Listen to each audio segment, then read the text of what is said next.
What's going on, people? We are Tottenham TV, back here for another preview stream of Spurs face Brentford at the Tottenham Hotspur Stadium. 7:30 kickoff under the lights tomorrow night in a game where we have to get back to winning ways after crashing out the cup to Man City and a draw at Old Trafford. We need to get those 3 points tomorrow at the Tottenham Hotspur Stadium. But before we get into the preview, we're going to go through a Tottenham update as Ange has been speaking in his press conference about the potential business Spurs might be doing or might not be doing in the transfer window in the last couple of days. And he says, unlikely on both fronts in terms of incomings and outgoings. Without ruling anything out, I don't see any incomings. Outgoings is a little bit different as I'm not really engaged with that. Unlikely on both fronts without ruling anything out. So he's saying he can't really see any more incomings or outgoings. I mean, it doesn't surprise me. It's 2 days left to the window. Our first target, our primary target for the end of the window was Nusa, and obviously that's not going to happen, which we'll talk about later. So unless there's another deal that could be done in terms of a signing, which we loan back to their parent club with the view of bringing them next season, which even at this point I see as unlikely, there's definitely no one signing to be ready for January. I think that's pretty conclusive at this point. I think the Højbjerg news yesterday put to bed any of that news. So, I mean, it's no shock, really, is it? We've done a couple of transfers. I think I think the squad's in a good place. I don't think there's too much to complain about massively in the short term.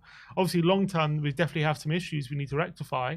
But I think to go for the squad we have from now to the end of the season, I don't think Andrew's going to be tearing his hair out about that. Yeah, I agree. I said it yesterday on the panel. You know, I'm very hopeful and positive about the way, in the direction the club is going. I think that we did good business this January's transfer window so far, bringing in Timo Werner to bolster that front line, and also Dragusin, who we desperately needed in terms of a centre-back option. So, look, I probably would, in an ideal world, like one more maybe in the front line or midfield. But with Højbjerg staying, that probably rules out the midfielder. I would still like one more probably in the front line if Hill was to leave. And even if Hill was to stay, I don't think he's going to get too much of a look in from now to the end of the season. In terms of numbers, though, we're okay, aren't we? Yeah, we are. We are okay in terms of numbers. I think we're one short of a full squad in terms of the numbers of the squad. But with only Premier League football left to play from now to the end of the season, it's not too much of an issue. Exactly. I think long term, obviously, there are players in the squad who definitely need upgrading or replacing. I think players like Emerson, Højbjerg, potentially in the front line as well. Maybe Richarlison, but obviously he's doing well at the moment. I think these are long term things, but how they're going in the short term, you know, Ange has only had them again for 7 months as well. So who knows, come the end of the season, how we'll be thinking about certain players maybe in a different light. So, and obviously we're going well in the league, and we're getting players back from injury who've been missing for a lot of the season as well. So there's reasons to think we're going to get better. I don't think we've maxed out everything this squad has to give because of those injuries. So I'm still very excited, and as much as I think every team wants another one, you know what I mean? I think no one thinks their team has the perfect squad or anything. I think in an ideal world, everyone will want to bring in another transfer. I'm just happy with where our squad is at the moment, where the project is. I think we've got a good squad for the time being. Yeah, 6 months under Ange, you know, the team looks completely different from this time to a year ago. So look, we're going in the right direction, that's for sure. But also, you've got to take into account all these players returning back from injury, all these players coming back from the AFCON and the Asia Cup as well pretty soon. Pape Sarr, which we'll get onto a bit later, should be back for the next game. Bissouma and Heung-min Son will be back in the next couple of weeks as well. At the very most, 3 weeks' time for both of them, or even less. So, we're in a good place. But let's get into the nitty-gritty and let's see all the rumours going round at the moment. We're going to start off with a very interesting development in the Antonio Nusa saga, as David Ornstein broke last night that Brentford's proposed signing of Antonio Nusa from Club Brugge has been thrown into doubt by some complications in the deal. The transfer has not yet been finalised and appears to have taken a backwards step, potentially opening the door to a late push by other teams. Sasha Tavaleri gave us more insight into that, and he says Nusa failed his Brentford medical yesterday. They discovered cartilage issues in his knee and persistent back issues which need managing, and Ben Jacobs says that Brentford's deal for Antonio Nusa is now almost certainly off. Reason is due to knee and back issues during the medical. It's understood that the knee issue is potentially quite serious, so it looks like we've kind of dodged a bullet on this one, and it's really really worrying for him. Yeah, I feel awful for him. It must be devastating because obviously he commanded a big fee, for an 18-year-old, 37 million euros, I think it was, and Yeah. it was going to be a big fee for him, a big Premier League move. So to have that scuppered for him, especially when he's playing so well, and he was talked about as one of the biggest talents at the moment around Europe, to have this come to light, obviously he must have known about some complications himself within his own body, but. Must be absolutely gutting. So I feel really bad for him. I don't know whether in the future it just means he might get a move for a lesser fee. So I wouldn't rule out. Doesn't mean he's never going to play in the Premier League ever. But obviously, talk of a big fee for him at the moment is definitely something that's not going to be happening. Considering that, in terms of Tottenham having dodged a bullet, it looks to be the case. Obviously, we didn't do a medical, so we would have. I'm sure if Spurs did a medical, that also would have come to light, and then we would have not gone ahead with the signing. So I don't think it's a case of Tottenham would have signed him, and then these complications would have appeared. But it just goes to show that you never really know about a player truly until everything's said and done, and he's signed, and everything's there for all to see, because everyone was so excited about him. Everyone was like desperate for Spurs to sign him, us included, and now all these things are coming to light. And I'd wonder what the future holds for him now, given this news. I wonder if it's going to scare off a lot of clubs in the future. But from Tottenham's point of view, not committing to a big fee now and with these issues appearing seems like the right decision, and hopefully we can move on and go for someone else. But I'm gutted for Nusa, and hopefully it doesn't hold him back too much. Yeah, let's hope so. I mean, I guess you never know what's going to happen in the future, but hopefully because he's so young, he can get over these kind of injuries sooner rather than later. But yeah, it doesn't seem good for the lad, and hopefully, like I said, he can get over them. But in terms of other potential incomings, it looks as though Spurs are focusing on young players to join the academy. And we're going to talk about Rooney Bardghji first, as Simon Jones of the Mail says that Spurs remain in the market for a young winger, and Rooney Bardghji of Copenhagen is one who has impressed the staff at the club. Apparently he's one as well that had a trial at Spurs a year or so ago and did impress them, but we didn't take him on for some reason or another. I don't think he'd be to join the academy, though. I know he's young, but he's been playing Champions League football this season for Copenhagen. For Copenhagen, yeah. And he scored against Man United in the Champions League as well, in their victory at home, I think in the 4-3 win. So I think he's a player who's been really impressing this season. I do think he would be similar to kind of the Nusa deal. Sign him, loan him back, with a view of being part of the first team, I would assume, next season. He's a really tricky winger. He's been really impressing. I was impressed with him in the Champions League. I've spoken about him before. So if he's the next one in line, if obviously he's, again, a good dribbler, I think it could definitely be one that we definitely have a keen eye on. But again, a lot of eyes are on him at the moment around Europe because he's playing very well. Yeah, 18 years of age. I'm not sure if he comes in straight away to the first team squad, but we'll have to wait and see. I mean, I hope we do kind of push the button on these kind of players, because I like the idea of getting, the up and coming next year's talents. And I do want to kind of complement them with players that can come in here and now and hit the ground running. But with, Bardghji, 3 games in the Champions League this season, 1 goal, 17 games in the league, 7 goals. So he is a player that's playing really well at the moment. He's got an interesting background. He was actually born in Kuwait City. He's got citizenship with Sweden and Syria, and comes through the Sweden ranks in terms of international football. He's played in the under-17s and the under-21s without having a senior appearance yet. So very interesting background for Bardghji, and hopefully we can go get him over the line. Yeah, but I think it would be a really good signing. I'm 100%. I think he's one who's really exploding. 7 goals in top men's football, even for an 18-year-old, is very impressive. Especially, scoring in the Champions League as well. I think a lot of people have been talking about him. So, and he's got a great name, Rooney. Yeah, he's got to get him in. Next up, another youngster we're looking at is Lucas Bergvall, and Simon Jones from the Mail saying that Tottenham are looking to hijack Barcelona's attempts to sign 8.5 million rated wonder kid Lucas Bergvall, who has already made a senior appearance debut for Sweden.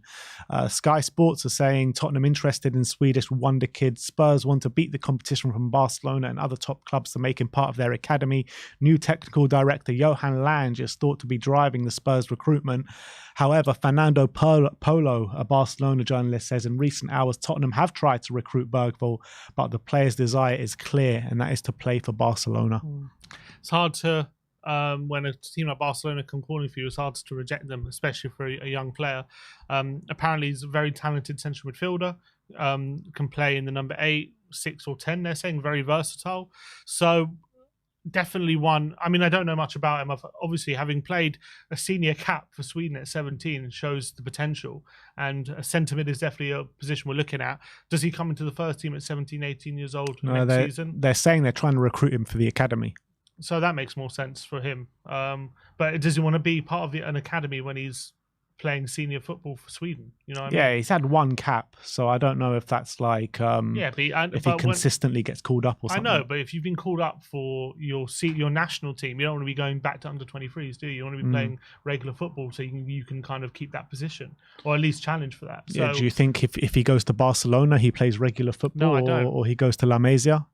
I think he'll probably go out on loan, I would assume. On loan? Yeah, maybe out on loan. Maybe that's the case for Tottenham as well, but definitely one who's got clear potential here and a position that we need, but obviously not one who's going to be challenging first team anytime soon. Kulusevski should be getting in these guys' ears. Both Swedish nationals coming through the ranks there. Kulusevski has obviously won Swedish Player of the Year the last couple of years. So, he should take them under their wing and say, look, Tottenham is the place for you. Exactly. And Zlatan should warn them away from going to Barca. Exactly. Let's talk about Conor Gallagher now, as Gary Jacobs says that Tottenham are seriously considering making a renewed approach to sign Conor Gallagher. Jacob Steinberg says that Tottenham are considering a move for Conor Gallagher this week. Chelsea want at least £50 million for him last summer, though that was too high for Spurs. However, Nazar Kinsella says that Gallagher is said to be very reluctant to leave Chelsea this month amid interest from Tottenham Hotspur. Ange has said, it's unlikely that new incomings, there are going to be any incomings, and I find it very unlikely that we're going to sign Gallagher, never mind in January in the summer as well. Yeah, and as you say, I think it's one thing if Gallagher was more willing to come here and if he was like making things difficult for Chelsea, and maybe that could lower the price a bit and maybe that can make things moving. But I think he wants to stay at Chelsea. I think he definitely wants to be at Chelsea for that Carabao Cup final where he's very likely to start. And I think as well, with 2 days left of the window, we're going to have to pay a big fee. And are we prepared to pay a big fee while Højbjerg is still here as well? I think that it was very much dependent on Højbjerg leaving the club, as we said many times. Looks like he's staying. So if Gallagher signs, does that mean we're going to be pushing Skip and Højbjerg to reserves? Like there's going to be no place for them at all in this team. So I just don't see Gallagher signing while we've got Højbjerg and Skip here for the time being. There's way too many moving parts for this deal to be done in the last 2 days of the window for sure. I think in the summer we can revisit it. Maybe it's something to be done, but I don't think it's something that will be happening in the next 2 days. Yeah. In terms of what could be likely as a transfer, I think this next one that we're going to talk about is probably the most likely, if any movement is going to happen, and that is Bryan Hill, as Will Unwin of The Guardian says that Bryan Hill is on Nottingham Forest lists of potential forward targets from now until the end of the window, and Gary Jacobs says that Brighton are currently in talks to sign Bryan Hill from Tottenham. So both of these are interesting in my opinion. I think if he was to go on loan to either of these teams, that gives him a small little glimmer of hope that he could come back to Tottenham and make something happen, but it also gives us a glimmer of hope to get a good fee in for him as well. So it was Brighton and who? Nottingham Forest? Yeah. If I was him, I'd 100% go to Brighton. It's not even... I mean, I guess you could argue if he goes to Brighton, is his game time going to be more limited than Forest? But I don't know if that will, because... They've got a lot of injuries there. Who, Brighton? Yeah, Ansu Fati's injured, Solly March is injured. They've got problems on the wing. Yeah, I know. Matoma as well. Is he injured at the moment? Or is he away at the Asia Cup? I think he's injured as well. I think for sure, if you're Bryan Hill... Look how Brighton play. You have to be jumping at the chance to go there. If he goes to Forest, he might get more game time, but is it gonna suit him? Is he gonna play to his strengths? Is he gonna be because you know how Forest like to play on the counter attack. It relies a lot on speed and physicality of your forward players. That's why Arioni does so well and Gibbs White does well, Elanga does well, because they've got pace, they've got power, and Bryan Hill doesn't have that. So I don't know if he would be a success at Nottingham Forest. But at Brighton is different. Possession-based football. He's going to get loads of the ball. He's going to get loads of opportunities to create chances at run at his fullback. And he's going to get coached by De Zerbi, who's done so well for his wingers during his time at Brighton. So if I'm Bryan Hill, Brighton is a phenomenal move if he can get there. And I think if there's any club in the Premier League right now where he could potentially shine, it would be a team like Brighton. I totally agree with that, but I've just had a thought as well, because like, wasn't Nuno the manager when we signed Brian Hill when he first came? So obviously, if he wants to take him to Nottingham Forest, he must be a player that Nuno, very much believes in and thinks he can get the best out of. So, the manager at 2 Premier League clubs where they signed him. So maybe Nuno has a bit of a plan for Brian Hill. Potentially. What I would say about that is he did play a bit under Nuno, mostly in the Conference League, if I remember. He didn't really know what his best position was. He kept moving him around. He played him centre mid once, I remember, played him on the right, played on the left, and never really gave him a run of games in the Premier League. It was only, I remember he started one game in the Carabao against Wolves, where he played well, yeah. And then he played a few games in the Conference League, but I don't think he got any starts in the Premier League, if I remember rightly. So, to be fair, Nuno wasn't around for too long. Yeah, he was around for 9 games. So, I guess he could have a plan for him, but if I'm Brian Hill, I think it's a no-brainer. You go to Brighton, but let's see. If he goes to Brighton, I'll be very intrigued to see how he gets on. Yeah, I'll be intrigued at both moves, but yeah, I do think Brighton, in terms of stylistically, is better for him for sure. But let's finish off talking about Pape Matar Sarr, as Senegal were knocked out the African nations last night. Senegal took the lead after 3 minutes, and they were leading all the way till the last few minutes of the game, where they gave away a penalty and Frank Kessié knocked it in, took the game to penalties. Pape Sarr actually did step up in the penalty shootout and took it really well, but unfortunately Senegal were knocked out. So Sarr will be on his way back to Tottenham, and Ange Postecoglou said the latest I heard is that he should be back tomorrow at some stage. Disappointed for him and Senegal from our side. He's a key player of the squad. And we'll have him back and should be available for Saturday. So it looks as though tomorrow will come a bit too soon for Pape, but it's going to be great to have him back for that Everton game. Yeah, he was absolutely gutted, wasn't he? The scenes at the end of the game, he was in tears pretty much on the ground. Obviously, it was a major shock because Senegal are massive favourites going into this game. Ivory Coast didn't even thought they were out. They didn't even know they were sacked their manager. They sacked their manager. And look, they are the host, so you never know when you're playing the host, they can step up their game. And they kind of did that in the game. Although Senegal were the better side, Ivory Coast kind of found a way to stay in the game, only 1-0 down up until the latter stages, and ended up winning a penalty and winning the game on penalties as well. But Pape Sarr, I'm gutted for him because he's had a good tournament when he's been playing. He's been getting good reviews. I've been seeing from his performances out in the AFCON. And I think as well, I think Senegal won the last AFCON, didn't they? Yeah. And I think they would have expected to, get to the latter stages. So round of 16 is a very poor performance for them and the country. So whether he feels that responsibility of having let the country down, I hope not, because he's played well himself. But hopefully coming back to the environment of Spurs, where it's a family feel, everyone loves him. He's like everyone's little brother. Obviously, still no Son back there. So whether that makes an impact or not, we'll have to wait and see. But everyone loves Sonny.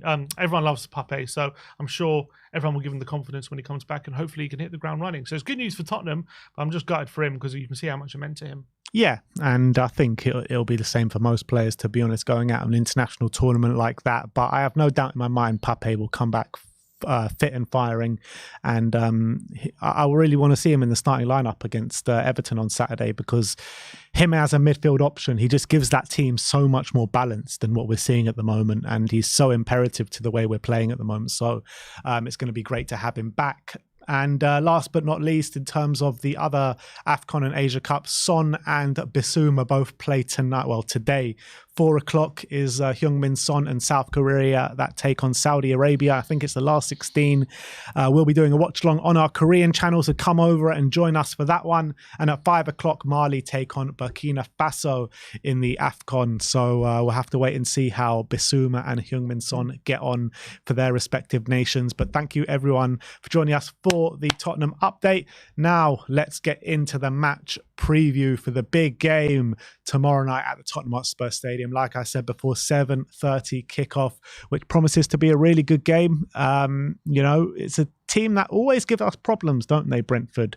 Earlier on the season, we played them in Ange Postecoglou's first ever game, a 2-2 draw, where they gave us a lot of problems that game. We were under pressure for quite a large periods of that game. And, last season, the back end of the campaign, they beat us at the Tottenham Hotspur Stadium 3-1 when Harry Kane scored that free kick. But things aren't going all swimmingly for Brentford this season, especially away from home. I think they've had 2 away wins all season. Ivan Toney has been out for the majority of the season, but he came back last game and looked back to his best straight away. Wissa and Mbeumo out of the team as well. So how do you assess Brentford so far this season? Yeah, it's been a very up and down season for Brentford, mostly down, I would say. Obviously, they're a lot closer to the relegation zone than they would like to be, or they would expect it to be at this stage of the season. Currently sitting only 6 points above the relegation zone, albeit they do have they have played the same games. They do have a game in hand over some teams this season, but I think they've played quite well for a lot of the season. I think a lot of the games have been quite even, and they've been a lot of tight games. But whereas last season, I think a lot of those games were going their way. A lot of those results were going their way. They would win by the odd goal. This season, a lot of the times they're losing by the odd goal.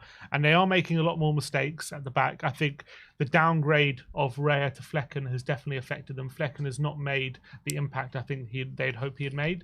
Raya has been a lot more solid, and Flecken's made a few mistakes and doesn't look anywhere near as solid. Obviously, Tony missing for the whole season's had a massive impact, and unfortunately for us, we're facing him a bit at the wrong time because Tony's just come back and he looked really great against Nottingham Forest a couple of weeks ago, and they got their first win in a while as well. I think going into that game, they're on a run of like 5 or 6 losses in a row, and they have got back to winning ways. So whether that gives them renewed confidence, we'll have to wait and see. Obviously, Neil Maupay has come in this season and had a decent impact in the absence of Tony, but with Mbeumo and Wissa out, that's a massive benefit to Spurs because you saw how much trouble they gave us, didn't you? In the first game of the season, they were causing us so much trouble with their pace running behind. That's what they give you in Mbeumo and Wissa. They're so clever with their running and they're so quick. And especially in Mbeumo, he's got the quality to finish his chances as well. He's so good. He's getting so much better in front of goal. So those players are going to be a massive miss for Brentford going into this game. But Ivan Toney being back, his ability to hold the ball up, bring other players into play, set pieces as well, how crucial he's been. He can be from set pieces, taking free kicks or getting on the end of something. And Brentford are a very physical team overall from set pieces, and I can definitely see them getting joy because we've struggled quite a bit at points from set pieces. Obviously, we conceded one against Man City last time, so I definitely see it being a difficult game. Is Mbeumo back? Because our Cameroon are out. He's injured. He hasn't been playing for Cameroon, has he? I don't think he got called up. I think fair enough. That's fair enough. But Wissa, is he back? Did they go out? I think they went out. I don't know who he plays for. I think they might have. He was playing the AFCON a few days ago, so whether he's back for that, I'm not sure. Okay. He plays for the Congo. Yeah, they went through, didn't they? Okay. Congo went through again. Oh no, they went out to Egypt. No, Egypt are out. I thought they went through on penalties. I thought Egypt lost on penalties. I can't remember now. Didn't they go through on penalties to Congo? I think they went through. Fair enough. I thought they lost. Anyway, I don't think either of them are going to be playing in this game. Is my point, and which is crucial because Brentford are so good on the counter attack. The way they play long balls into the channels, they get Mbeumo and Wissa to run onto them. It's very hard to stop. So they do have. They beat Egypt on pens. Yeah, they won. Yeah, so they do. What's it called? They do have Lewis Potter. Lewis Potter-Keane, Lewis Potter-Keane. They have Tony, they have Maupay. So Potter-Keane as well, is he making a bit of an impact the past few games. He's actually been stepping up a bit, getting a few goal contributions. But I don't know. I don't know who they're going to start up front in this game, but I'm guessing it's going to be Tony and Maupay. That's a lot easier to deal with than Mbeumo and Wissa, that's for sure. Yeah, I agree with that. I think the midfield that they could look, this is the predicted lineup with Damsgaard, Janelt, and Jensen in the middle. I mean, Jensen's having a good season as well. I'm not sure if Lewis Potter-Keane will be playing fullback. Is that where he's been playing? Lewis Potter-Keane? I'm sure he's been playing up front recently, but I guess injuries have kind of... He's been playing wing back, yeah. He has been playing wing back. Wing back, but more of a winger, if you know what I mean. They play the three at the back. He is a wing back, but he's more of a winger than a wing back. So he gets forward a lot. He has been playing in that position, yeah. Which is, I definitely think if he starts in that position, we have to exploit that. but they are a hard-working team, a very hard-working team. But for some reason or another, they just can't seem to be getting the results away from home this season. Like, they beat Fulham on their second game of the season, which was their first away game of the season. And since then, they've only beaten Chelsea away from home. Everyone else they've lost to pretty much, which is crazy. But we can't kind of take that for granted, can we? We need to bring our A game. We need to get back to winning ways after, going out the cup to Man City, drawing with Manchester United at Old Trafford. So, I mean, where do you see the biggest dangers coming from? Obviously, Ivan Toney. Yeah. But apart from that, I mean, where else can they really hurt us? They play very wide a lot of the time, especially with their fullbacks. I don't know if you remember in the game against Brentford at the beginning of the season, he's not going to be playing in this game, but Rico Henry gave us a torrid time down that left wing because they exploited the wide areas. They played their wing backs so wide, and it relies on our fullbacks to be managing those situations because they know there's space there to exploit because our fullbacks like to invert. They know the wing-backs, if they can get them wing-backs forward and not be exploited in the centre, which they won't be because they got 3 very strong midfielders and 3 centre-backs, it's a very difficult position to basically exploit for us and to defend. So Porro's going to have to make sure he's dominating that side, make sure he's not being caught out of position too often. And obviously, it looks like potentially Lewis Potter or Reguilon can't play, can he? Because he's injured, apparently. Reguilon's injured anyway. I would be a bit more worried maybe if it was Reguilon, but Lewis Potter is obviously an attacking player, so he's going to give us a lot of trouble down that left-hand side potentially. I definitely see them finding avenues and spaces out wide. I also feel like in midfield, they're very strong. They're very combative. So we're going to have to be extremely aggressive in centre mid to make sure they don't play. I think Jensen is a very underrated player. I really like him. I think he's really strong off the ball, and I think on the ball as well, very cultured, a very good passer of the ball as well, picks up very difficult positions. Brentford have a game plan, and they've been successful because their game plan is difficult to stop. Now, the reason why they're not higher up the table is because they don't maybe have the quality to execute the game plan as well, but they're always in games, it feels. Always, whenever I see Brentford play, it's always a very tight game. They're always very, very difficult to play against. Away from home, maybe less so, but they're still going to be very aggressive. They're going to be looking to win corners. They're going to be looking to win set pieces all the time. That's part of the plan. They put the long throws in as well. They've got very big height on their team, and especially with Ivan Toney now back, that is going to be the game plan for them to exploit those kind of situations. Obviously, Tottenham are going to dominate the ball. We're going to be looking to push them back. We're going to be looking to create chances and open them up. But they're going to be very compact, going to be very aggressive. And when they do attack, they're going to have those wing backs very wide. They're going to have Toney and Maupay up front, pinning back our centre backs. So that's going to be a very dangerous situation. And I can even envisage central midfielders being able to pick up some sort of spaces in the centre as well, because we're going to be pushed forward. But I think the biggest area is their wing backs, and I think it's going to be very hard to stop. We're just going to have to stop the supply. Yeah, it's interesting, isn't it? Because if you look back at that game, first game of the season, all the danger men for Brentford who played really well and gave us the most problems that game, Rico Henry, Brian Mbuemo and Johan Wissa. All 3 of them won't be playing this game. So it's going to be... It should be easier to deal with, to be honest, without those 3 players, because they are all 3 very good players. Rico Henry is probably one of the best left backs in the Premier League. That's how good he is, in my opinion. Brian Mbuemo has been improving week on week since he's come to fore in the Premier League. What a good player he is. And Johan Wissa, I think this season as well, he's shown how much of a good player he is. But in terms of Ivan Toney, in his first game back last week, he was dropping deep. He was knitting the play together. He was being aggressive. He obviously scored that free kick, which was a bit of clever play from him to keep moving the ball to get that better angle for him.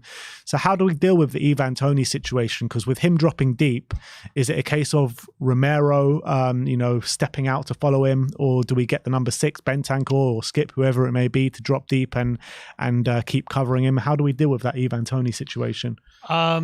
I would say, obviously, they're going to play it long to him a lot. They're going to try and get him to chest the ball down, bring other players into play, get flick-ons onto Neil Maupay.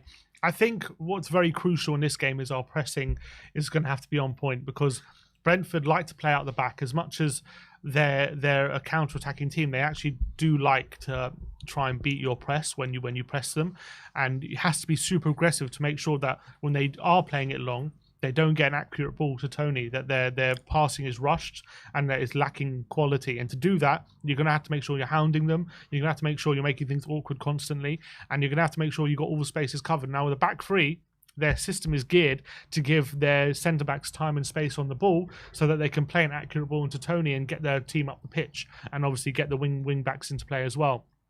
So we're going to have to basically adjust our pressing system to make sure that back three isn't getting the time on the ball to play those long balls forward. And as well, it's going to have to be a fine balance, because if you're pressing that front three aggressively, that leaves the potential for some of their central midfielders to get time and space on the ball as well. And if they do that, if they get their midfielders into play, then all of a sudden they might start to find space on the wings. So I think that their plan is going to be centre-backs, play it long to Tony, bring that in to get their players up the pitch. If the centre-backs can't do it, they play it through to midfield, and the midfield players will try and get the wing-backs into play. And that's how they're going to get up the pitch. So those are their two avenues of how they're going to play. And we're going to have a bit of a plan for that. Or we do what kind of Man City did against us, which is just make sure you're bloody good on the ball, in terms of you're just not giving it away, and you just suffocate them in that way. And you basically camp in their half and make sure that if you do lose the ball, you hound them very, very quickly and aggressively and force them along very quickly, and make sure Van der Ven is covering over the top, and make sure that we're being aggressive and win it back straight away, and we start another attack. I think that's probably the best avenue. That's probably the best, especially with Maddison back. Hopefully we have the quality to do that. Obviously we're not on Man City's level, but I think if I'm Ange Postecoglou, we got to make sure that we're not sloppy on the ball. We're passing very crisply, very sharply, bringing our central midfielders into play, and making sure we're dominating and just preventing Brentford from getting the ball. Because I do envisage if Brentford get enough possession and they're able to play through us, there is going to be joy for them, especially how they play. So we're going to have to make sure that our pressing is on point, we're super aggressive, super intense, and our quality on the ball is as good as it can be. It's going to be interesting, isn't it? Because the last couple of weeks, last couple of games, we've had a bit of a creative void in our team. Haven't been able to create as much chances maybe as we have been doing for the majority of the season. But now with Maddison back, we do think he's probably going to start in this game. Ange has said that he should have been given more minutes probably against Manchester City. So with Maddison back into the team now, do you think that, I mean, it's not a question of do we think, I mean, surely that gives us more creativity on that pitch. Yeah, we know that. More, not just creativity, but I feel like what we've been missing without Maddison is control.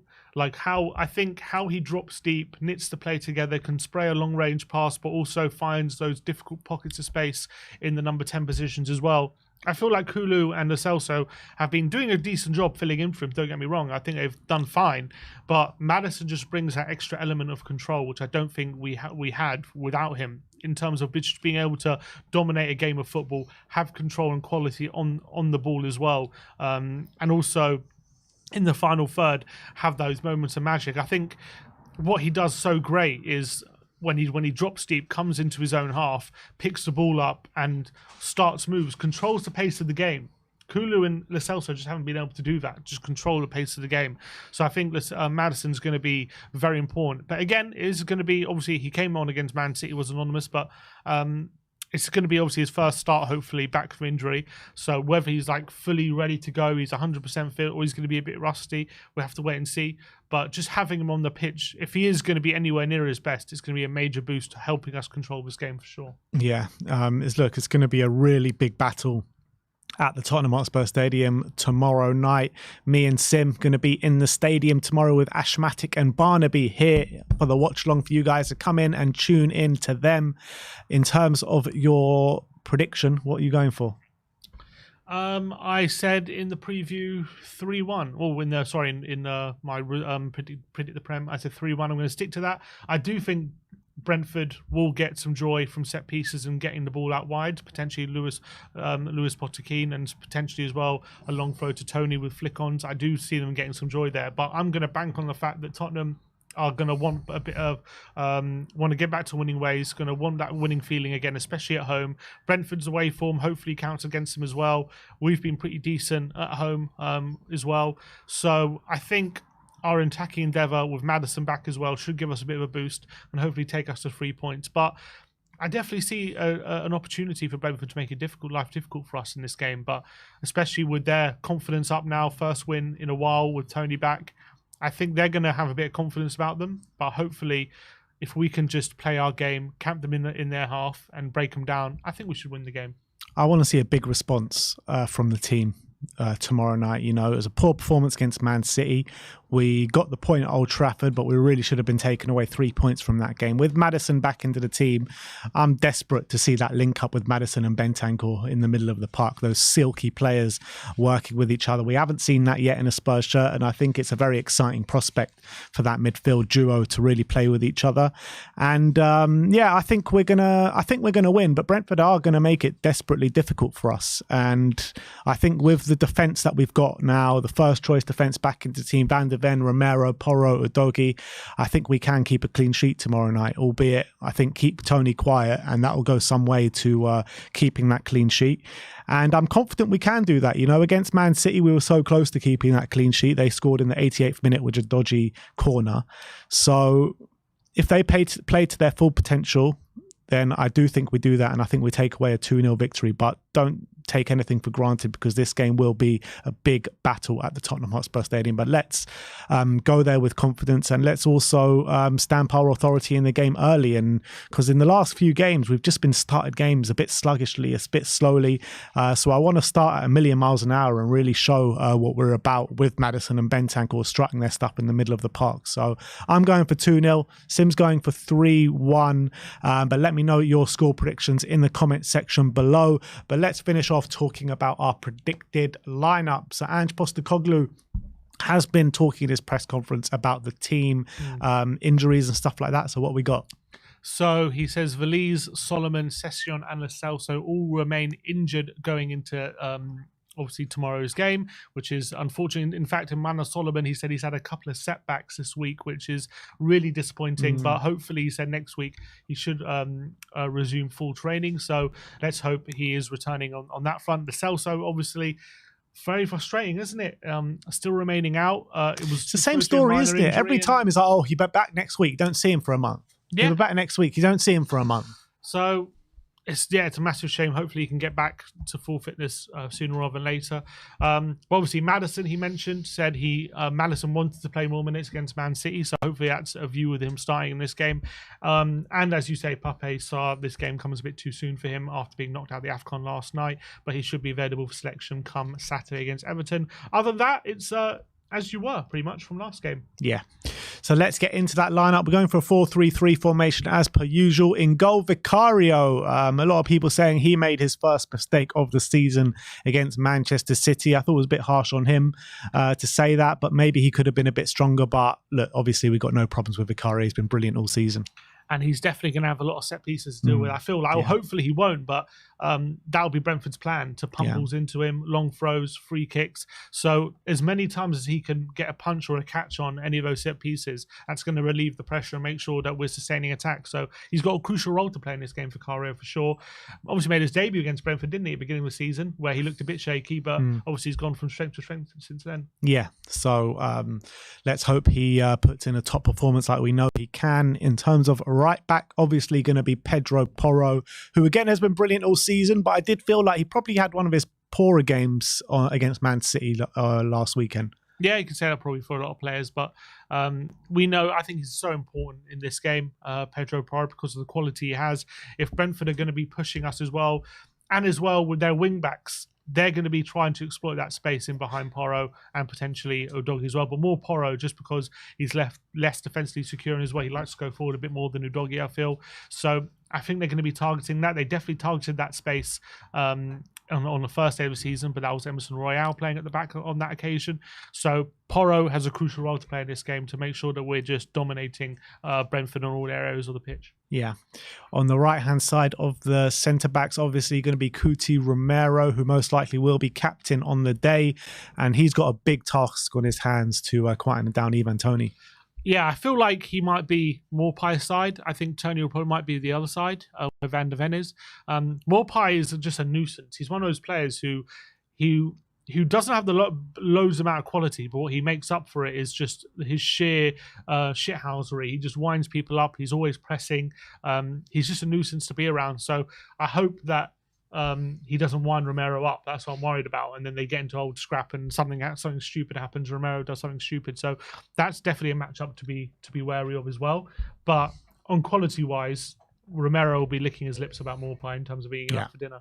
Yeah, absolutely. And I feel like they could get in a bit of a scrap, to be fair. Romero and Maupay, both kind of hotheads, but it'll be an interesting matchup. Obviously, alongside him will be Mickey van der Ven, who came back flourishing against Man City, an absolutely stellar performance. Let's hope he can put a performance of that ilk in again.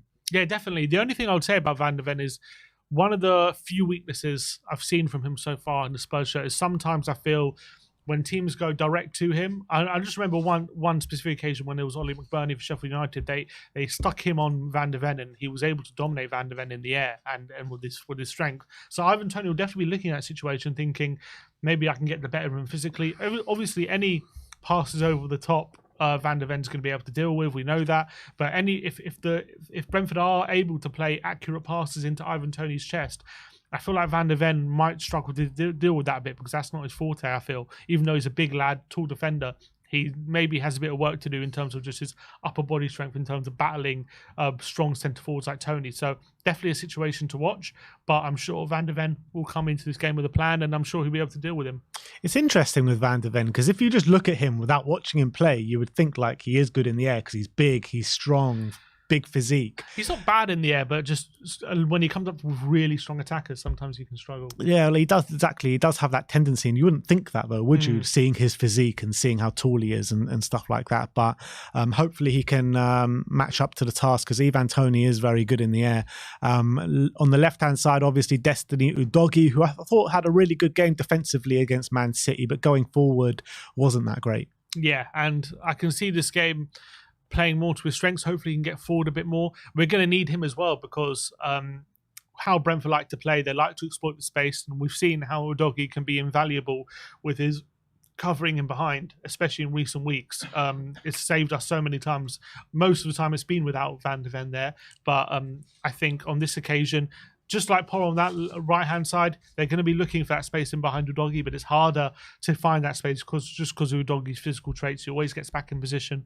So he's got an important role to play as well, Destiny, and hopefully we can see him a bit more of him in the final third in this one. Yeah, so that's the back line as you were from the Man City game. In the number 6, we're going for Rodrigo Bentancur, and I feel like since Rodri has come back into the team, haven't really seen the best of him as of yet, as like those levels that we saw in the first 20 minutes of Aston Villa. Be great to see that in this game, and I want to see Rodrigo Bentancur really dictating the tempo of this game. Yeah, 100%. Brentford have some very tough midfielders, Jensen, Janelt, and potentially Damsgaard. I'm not sure 100% who's going to be playing in centre mid for them, but they like to be very combative. They like to turn it into a bit of a war in the centre mid. So Bentancur is going to have to be up for that for sure.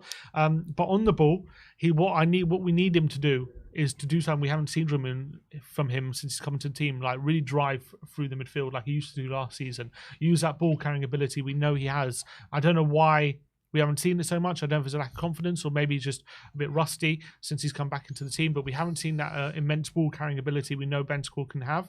And if he can bring that to this game, it's going to really help open up Brentford. Alongside him on the right-hand side, we're going to go for Ollie Skipp, actually. And I think Ollie Skipp, last couple of games off the bench, starting against Man United as well, I thought he's put in really good displays and probably he's in his best moment of the season so far.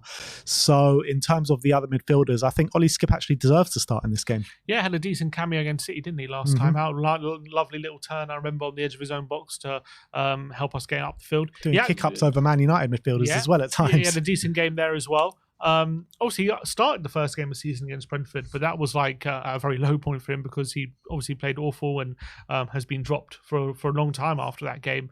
And it found him a long time to find his rhythm. I'm not going to completely say now he's found his rhythm again and he's ready to go. But look, of late, there have been some better performances from him. I remember the Everton game, he was decent. Man United, he put in a decent display, and then off the bench against City, he contributed to the team as well. So I've got a feeling as well, it was a toss between having Skipp there and Kulu, but I just feel like with Brentford's tough central midfielders and how combative they are, I think and just going to want a bit of strength and steel in there. And I hopefully Skip can bring that. Alongside Skip to make up that midfield three will be the return to the starting lineup to James Maddison. And I mentioned before the creative void in the team, and him being back in the side should go some way to solving that. Yeah, and hopefully having him in the starting lineup will bring a massive boost to the team. We know how important he was in the first half of the season. It was a shame that the cameo against Man City, he didn't really show anything, wasn't even able to get on the ball just because we were just so suffocated by Man City in that period. But hopefully in this game, he's going to see a lot more of the ball. He's going to show what he can provide to the team, and I think what he'll do ultimately is bring more control to the team as well, which I definitely think has been lacking since he's been out the team. So hopefully he can add to those bits of quality in the final third, and as well while we're controlling the game, he's going to have a big element to say about that. So midfield three of Bentancur, Skip and Maddison. On the right hand side, we're going to see a return on the wing to Dejan Kulusevski. Yeah, I don't know if it's the right decision to do that, because Kulu, obviously, we know, likes to cut inside, and how Brentford like to play with a back three. Where the space is going to be on the edges of those back three, in between the centre back and the full back, and it's going to need space to really exploit that. And I don't know if Kulu's the right guy, but Johnson has been woefully out of form. I think maybe a change needs to be made, and Kulu back on the right has been looking decent, did look decent against Man City in the latter stages, and that is something we've been resorting to when Johnson's been failing and we've been having to make a change. So we're thinking with Skip coming back into the centre, the only option is it has Kulu back on the right, but I wouldn't be surprised if in the second half he goes back to Johnson coming off the bench. Yeah, and it's a good option to have as well. Like against tiring legs, the Brennan with his pace should be able to cause some value in the last 20 minutes, 25 minutes. In terms of our number 9, obviously will be Richarlison, a man on form at the moment. Didn't get a goal against Man City, but definitely performed well. Yeah, definitely. He's been really improving his all-round game, which I've been really happy about. Obviously, his goal-scoring form is we've all noticed that 6 goals in his last 7 games. I think overall now he's been playing much better. But I think it's so encouraging watching him actually the ball get fired into him, and he can actually make it stick and trap a ball and bring other players into play, which he was really struggling to do at the beginning of the season. When we were finding our feet in the season, those were the big flaws in his game, and those are really tightening. So hopefully in this game, I know Brentford very tough.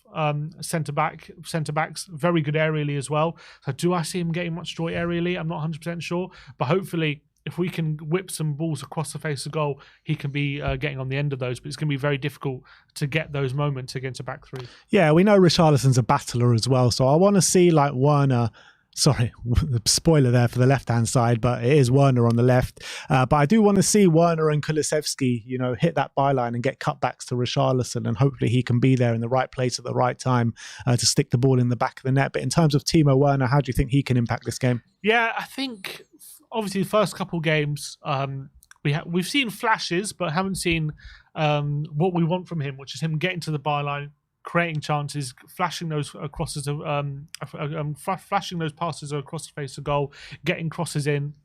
We need to see that more in this game. Now, hopefully, this will be the first time we actually he starts in a game where we're dominant, we're having lots of the ball. Hopefully, he can see a lot of the ball on that left-hand side. I feel like his touches have been restricted in the last couple of appearances, albeit when he has had the ball, he's had flashes of quality. So what I want to see from Werner is when Kulusevski has the ball on that right-hand side and he cuts inside, I need him to be darting to that back post, because that's where there's going to be space. That's where there's going to be opportunity. When he's on the ball, we need him to be driving, taking on players and creating chances. And I don't think it's his forte, but hopefully in this game, that is something he can start to show he can do. All right, well, let's run through that predicted lineup with you guys one more time. In goal will be Vicario, right back Pedro Porro, left back Destiny Udogi, centre backs Coutinho Romero and Mickey van der Ven, Rodrigo Bentancur, Ollie Skip and James Maddison as a midfield 3, with Dejan Kulusevski, Timo Werner and Richarlison as the front 3. I mean, I am kind of positive about that lineup. I think the front three does need a bit of work, to be honest, but seeing as the players are starting to filter back through now, should be Pape Matar back in for Everton. We're starting to see the team really come back, and I think Spurs are going to kick on now from now to the end of the season. But this game will be difficult. In terms of our predictions, I am going for 2-0 to Spurs. Sim is going for 3-1 to Spurs. Once again, put your predictions in the comment section below. But that is it from us today. Do you want to go through those super chats just before we go? Yeah, Ian JD says, I would rather send Johnson there than Hill. I'm sure he's talking about to Brighton. Bit harsh, I would say. Look, I think Johnson showed more than Hill so far this season, albeit Johnson has had a lot more opportunities than Brian Hill this season. So you can look at it in two ways. But look, I'm still believing that Johnson has a lot of quality. I can see on the pitch what he can do with what we're trying to get him to do. And past 2 weeks hasn't worked, but you know, he has got some goal contributions this season, so I want to stick with him.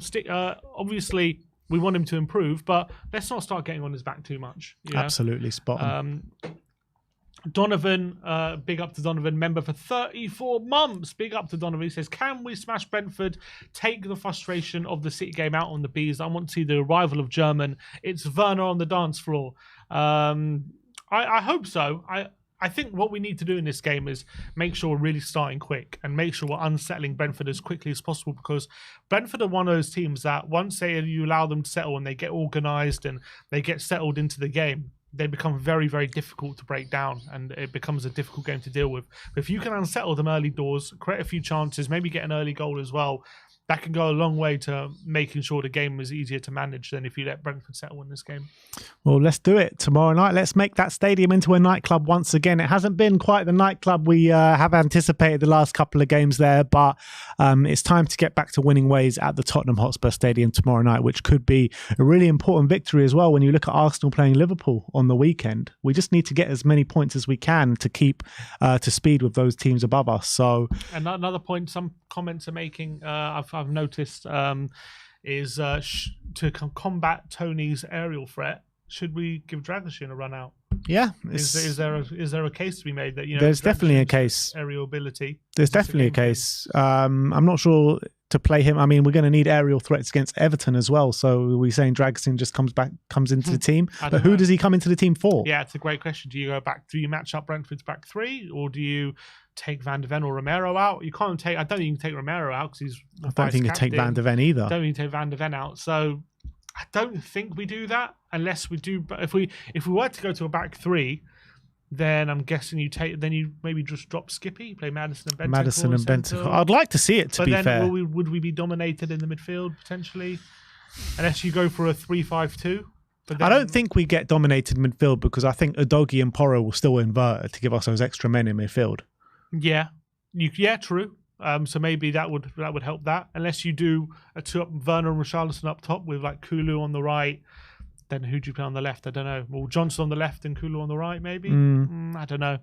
I just don't think it's worth switching it all up just to fit Dragusin in. I think we go as we are, same formation, predicted lineup as we anticipated. I think maybe there's a case to say maybe Højbjerg instead of Skip, or Skip instead of Højbjerg. But apart from that, I do want to see Kulusevski start on the right hand side, and I think that's what will happen.